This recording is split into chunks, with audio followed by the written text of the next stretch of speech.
কেন পদক্ষেপ নেওয়া লাগবে? আপনারা আপনাদের পদক্ষেপ নেন না? আপনাদের বাসার ছেলেদেরকে আপনারা দেখেন না রাতে বাইরে কোথায় থাকে? আসিয়ার এই যে এই ধর্ষণের অবস্থা, ও মানে আসিয়ার বড় বোনের যে শাশুড়ি, উনি একজন মেয়ে হয়ে আরেকজন মেয়ের সাথে কি করেছে দেখেছেন? হসপিটালে নিতে ওনার কারণে দেরি হয়েছে। এটা শুধু ধর্ষণ না, এটা একটা অ্যাটেম্পট টু মার্ডার ছিল। আমরা এখনো এই সমাজের মধ্যে নারীদের কিভাবে সচেতন মানে থাকা যায় এটা নিয়ে কথা বলি। ধর্ষণ যাতে না হয় এটা সচেতন থাকার জন্য এই দুনিয়াতে আসছি? অবশ্যই না, পুরুষের সচেতন থাকা উচিত এখানে। আপনারা ভয় করুন আল্লাহ খোদাকে, আর সরকার তো ভয় ক্রিয়েট করার জন্য সরকারকে আমরা এখানে প্রেশারাইজ করতে আসছি যাতে সরকারকে ভয় পাক রেপিস, এই ধর্ষণ আর যাতে না হোক।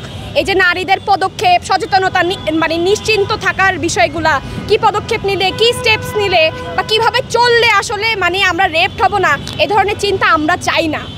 দুনিয়াতে আরও চিন্তা আছে, আরও দুশ্চিন্তা আছে করার মতো। এই জিনিসটা is not our feel to worry about.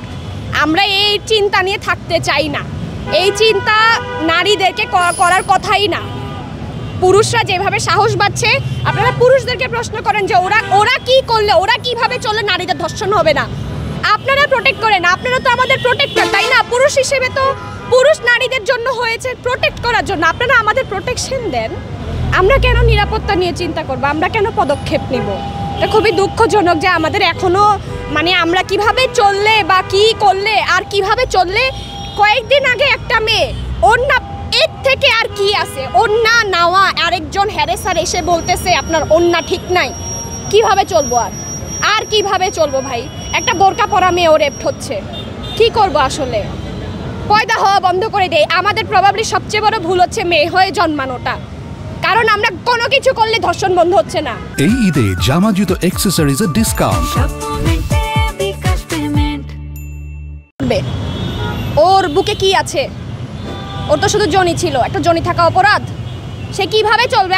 আপনারাই বলেন আমাকে, 8 বছরের মেয়ে কিভাবে চলবে? আর ওর মধ্যে কি আছে? ওর গায়ে হাত দেয়, আমি কিছু বলার নাই। এখনো মানুষ, আপনি বলতেছেন সুশীল, ওদের মতো অশ্লীল মানুষ, অশ্লীল মানসিকতার মানুষ আর হয় না। যারা বলতেছে এখনো যে পোশাকের জন্য মানে ধর্ষণ হয়, বৃদ্ধ কেন রেপ হচ্ছে? তাহলে একটা বৃদ্ধ বয়সী নারী কেন রেপ হচ্ছে? 8 বছর আসিয়া কেন রেপ হচ্ছে? 3 বছরের বাচ্চা কেন রেপ হচ্ছে? ওরা কি পোশাক পরেছে? আপনারা হয়তো একটা রিপোর্ট করেছিলেন যে বোরকা পরা একজন হচ্ছে রেপ হয়েছে, আমার ঠিক খেয়াল নেই, সেটা হচ্ছে খুলনা বা কোনো এক জায়গায়। তো যদি পোশাকের জন্যই হচ্ছে রেপ হয়, তাহলে আমার সবচেয়ে বড় কোয়েশ্চেন যে হচ্ছে এই বোরকা পরা মহিলা আর কি পরতে পারতো? তাহলে হচ্ছে মানে পোশাককে আর কতটা ভালো হতে পারতো যেটার জন্য হচ্ছে রেপ হতো না? মানে ভাই জিনিসটা হচ্ছে দেখেন, মানে বোরকা পরলেও রেপ করছে, একটা ছোট বাচ্চাকেও রেপ করছে, একটা বয়স্ক মানুষকেও রেপ করছে। এভাবেই যদি রেপ চলতে থাকে তাহলে তো মানে এটার জাস্ট ড্রেসের মধ্যে আমার মনে হয় না জিনিসটা আটকায় থাকে।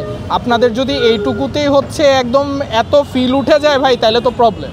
ধর্ষকের মানসিকতার জন্য ধর্ষণ হয়, এর চেয়ে বড় সত্যি কথা দুনিয়াতে আর নাই। ধর্ষণের মানসিকতার জন্য ধর্ষণ হয়।